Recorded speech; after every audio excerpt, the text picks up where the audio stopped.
এটা সেই ফাঁসিবাদী সরকার, তারা ভারতের অনেক সাহায্য চেয়েছিল। আজকে ভারত তাদের পিছনে নাই, সাহায্য করতে পারে না। ঠিক ভারতকে মনে করেছিল যে ভারত আমাদের হেল্প করবে, ভারত গোপনে হেল্প করলো। ভারত জানে বাংলাদেশের সকল আপামর জনতা আজ এক হয়েছে, ঐক্য হয়েছে। আমরা ভারতকেও ছাড় দেবো না ইনশাল্লাহ। ভারত আমাদের দেখে ভয় পায়। এখন আবার যখন ট্রাম্প মানে আলকাতরা ট্রাম্প ক্ষমতায় এসেছে, তখন আবার স্বপ্ন দেখছে, তারা শয়তান স্বপ্ন দেখাচ্ছে। তিন প্রকার স্বপ্নে এক প্রকার স্বপ্ন দেখায় শয়তান স্বপ্ন দেখাচ্ছে যে ট্রাম্প ক্ষমতায় এসেছে, তারা দুঃস্বপ্ন দেখে বাংলাদেশের জমিনে আবার উচ্ছৃঙ্খলা সৃষ্টি করতে চায়। উচ্ছৃঙ্খলা সৃষ্টি করতে চায় এই ফাসিস্টবাদ, এই জালিম সরকারকে আমরা উৎখাত করতে প্রস্তুত রয়েছি একতাবদ্ধ হয়ে। বাংলাদেশ ইসলামী জামাত ইসলামী বাংলাদেশ, ইসলামী আন্দোলন বাংলাদেশ এবং ছাত্র সমন্বয়, আমরা তিন পক্ষ একই একত্রবদ্ধ হয়ে আমরা উৎখাত করতে প্রস্তুত রয়েছি। আমরা যদি ডাক দেয় আমরা প্রস্তুত থাকবো ইনশাআল্লাহ। সমাজ থেকে ইতিহাস জানা দরকার যে শেখ মুজিব তিনার লক্ষ জনতা তার ডাকে সাড়া দিয়েছিল। আমি মেজর ডালিম বলছি, একটা বই পড়বেন, এই বইয়ের মধ্যে কি অনেক কথা লেখা আছে। বলেছিল মেজর ডালিম সব ফাঁস করে দিয়েছে যে তারা রাজতন্ত্র কায়েম করতে চেয়েছিল শেখ মুজিব, এবং তার দলীয় ক্যাডার দিয়ে সব লুটপাট করে খাচ্ছিল। ঠিক একই কায়দায় এই খুনি হাসিনা, শেখ হাসিনা আমরা বাংলাদেশের টাকা লুটপাট করেছে, দেশের মানুষকে খুন করেছে। তার রাজতন্ত্র কায়েম করতে চেয়েছিল। আল্লাহ সুবহানাহু ওয়া তাআলা ক্ষুদ্র একটি সংগঠন, ছাত্র সংগঠন দিয়ে এই জালিম সরকারকে উৎখাত করে দিয়েছে।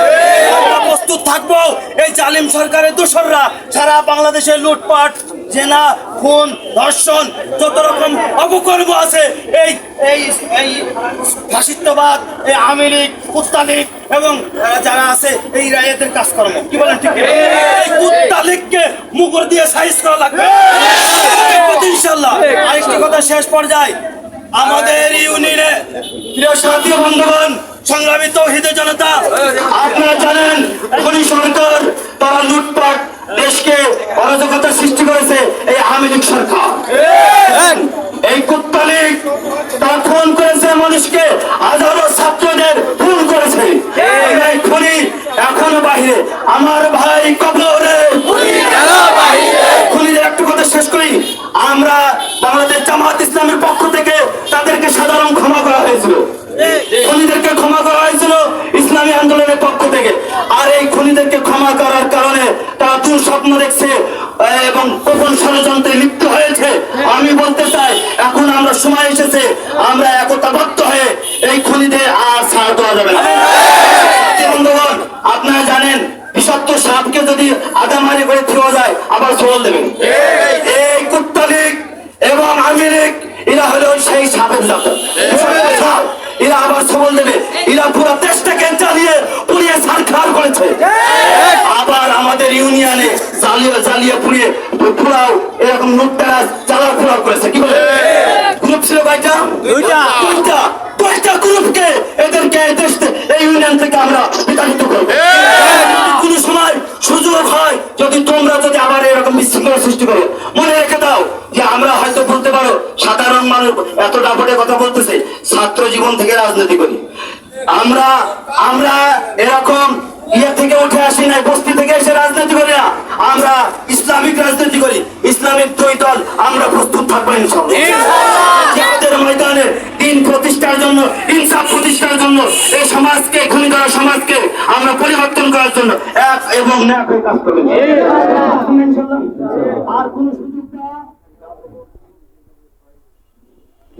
আপনারা দেখেছেন 2006 সালে 28 অক্টোবর সারা বাংলাদেশে আমি ঘুরেছি কয়েকদিনের মধ্যে, থেকে শুরু করে সব জায়গায় পোস্টার লাগানো। আপনাদের মন কি না দেয় না খুনিরা যেভাবে লগি পৌঁছা দিয়ে সাধারণ মানুষকে, দিনদার মানুষকে হত্যা করেছে? এই হত্যাকারী খুনিদের বাংলার জমিনে বিচার হবে। যেখানেই থাকো না কেন, আমেরিকায় যে তুমি পায়তারা করতেছো, তোমাদের দোসররা স্বপ্ন দেখছে এই দূর স্বপ্ন, আর এই স্বপ্নকে আমরা উৎখাত করে দেবো। আর কোনদিন চাষ পাবে না কিয়ামত পর্যন্ত বাংলার জমিনে। তোমার পিতার জানাজায় 3 জন 3.5 জন লোক, তোমার জানাজা কোথায় হবে কেউ ভারতের দালাল, ভারতের দালাল এই আওয়ামী লীগ সন্ত্রাসীরা ভারতের দালাল, ভারত সাহায্য করতে পারে না। এই জন্য আমি বলি আমাদের ইউনিয়নে, আলমপুর ইউনিয়নে আমি পরিষ্কার বলে দিতে চাই, আলমপুর ইউনিয়নে আওয়ামী লীগের কোন যদি কুকলাভ হয়, আবার জ্বালাপোড়া হয়, আমরা এক হয়ে কাজ করবো। আওয়ামী লীগ করি না আমরা, আমরা ইসলামিক দল করি, ইসলাম প্রতিষ্ঠার জন্য আমরা সবাই এক। আমরা একই কলেজের ছাত্র, কেউ কোরআন নিয়ে, কেউ ইংলিশ নিয়ে, কেউ বাংলা নিয়ে পড়াশোনা, তবে ক্লাস কয়টা? একই। আমরা একই প্রতিষ্ঠানে, আমরা ইসলাম এক, নামাজ পড়ি, রোজা করি, হজ করি, রসুল এক। আমাদের কার্যক্রম আলাদা হতে পারে, পদ্ধতি আলাদা হবে। আমরা ইসলামী যত দল আছে আমরা ভাদালিয়াতে এক হয়ে এই কুত্তাদেরকে মোগর দিয়ে কাজ করবেন। থাকবেন তো? থাকবেন তো? আর কোন দেখেন দোকানপাটে অনেকে ব্যবসা করতে দেয় না, ঘর বাড়ি ধরে দিয়েছে, লুটপাট করেছে, এরা খালি লুটপাট করে খাইতে পারে, খাই না, এদের কার সুযোগ দেওয়া হবে ইনশাআল্লাহ। আমি এই বলে আমি আমার বক্তব্যকে শেষ করতেছি। আলহামদুলিল্লাহ।